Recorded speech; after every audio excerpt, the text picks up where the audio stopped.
Hi, this is Ryan with Automatic Comics, and up next I'm going to talk about how to address one of the biggest challenges with buying raw or ungraded books. Stay tuned.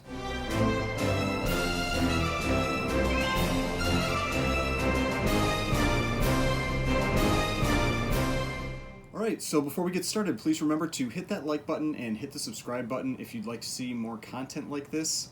Getting close to 1,000 subscribers, so I really appreciate any of those subscriptions if you haven't subscribed yet and you enjoy these videos. So, if you've ever bought a raw or ungraded book, one of the first things you should do when you receive that book, if you bought it online or if you're in a store checking a book out, is look at the interior. Check the page count, check for any cutouts. Now, a lot of people don't do this. They just assume that a book is complete, and this can be a very expensive mistake. So if you've ever seen one of those green CGC labels, more often than not, the reason that it's green is because there's either a cutout or a page missing. So I've got an example of one of those here. This is a Hulk 181, and it's a green label, and you can see the Marvel value stamp is missing. So there was a cutout from this book.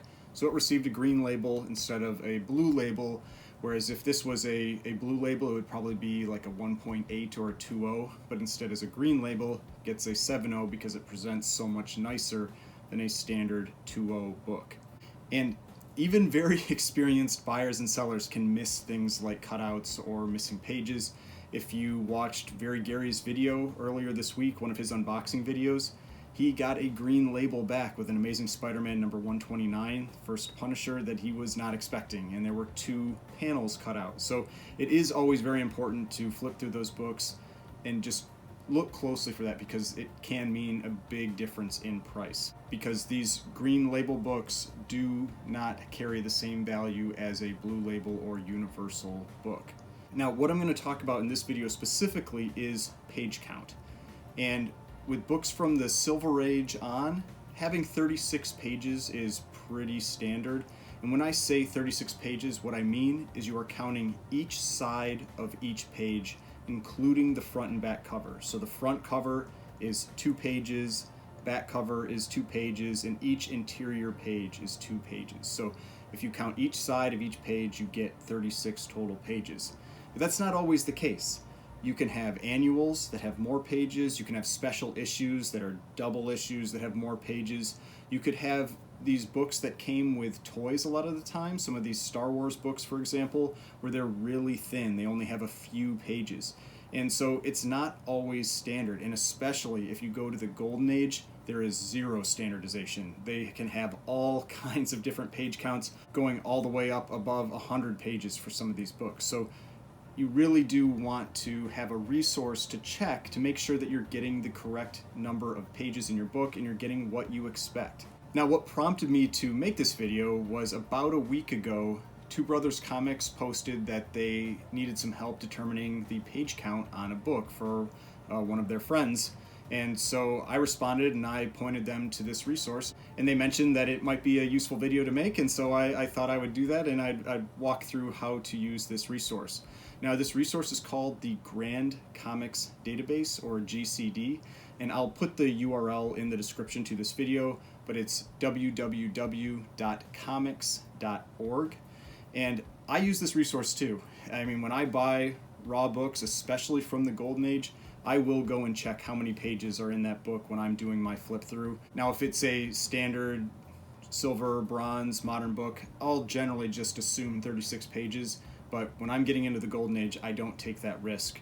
And so one example I have of that was this book here that I've shown in a previous flip through, Suspense Comics number 4. And this is a very rare Golden Age book, and I used that resource to check the page count when I was checking that when I received this book that it had everything that I was expecting it to have.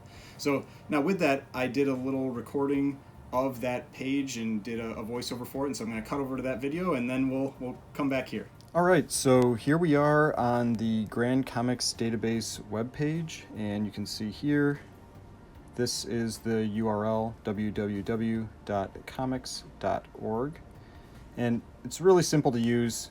You just go up to this little search bar up at the top, type in the book that you are looking for, and in this case we're going to look for X-Men number 28. This was the book that I helped that other person out with about a week ago, and you just do the search, and it's going to give you a bunch of different results for all the different X-Men 28s that are out there. So you're just going to scroll through and find the one that is applicable to you specifically, and in this case it is the 1963 series. So we'll click on that one, and you can see it takes you to that book. You've got X-Men number 28, gives you the picture of the front cover. And if we zoom in at the top here, it gives you a lot of different information about that book. And you can see here we've got the price, 12 cents, but the important piece of information is the pages. And we have pages as 36.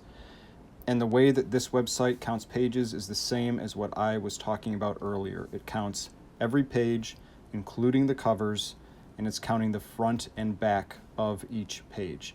So with this book, you have 36 total pages, including the front and back cover, and that's how you know if you have a complete book or not, or if one page has been removed, an entire wrap, whatever it might be.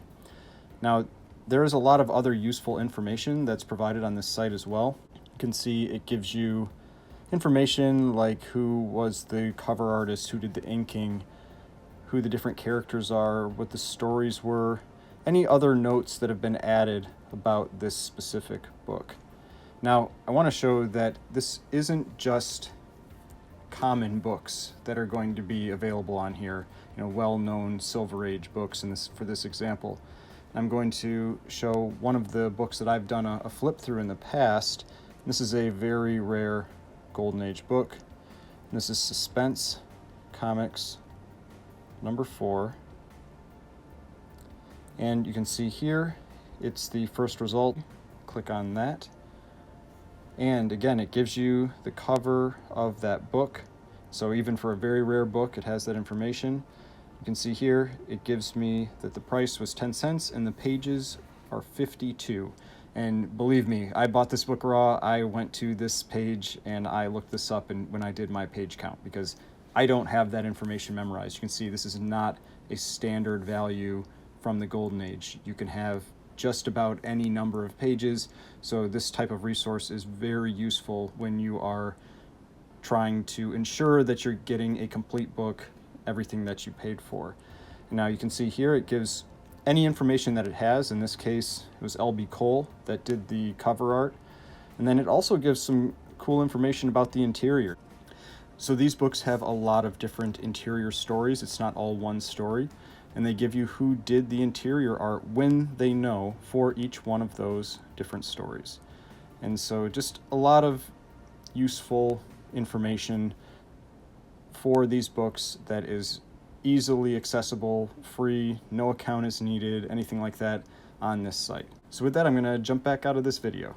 All right, so you saw that I gave 2 examples. You can see that it has the more common books like a Silver Age X-Men number 28, as well as a much more rare book like Suspense Comics number 4. It's a great resource, highly recommend it, especially not just for page counts. It can give you a lot of additional information about those books. So recommend just bookmarking it on your phone or on your computer, and if you ever have a raw book that you get in that you're not sure how many pages it should have, just go quickly check that resource, look it up, and just confirm that you are getting everything that you expected with that book. So if you found this video useful, please hit that like button, hit the subscribe button if you'd like to see more content like this, and I will see you in the next video.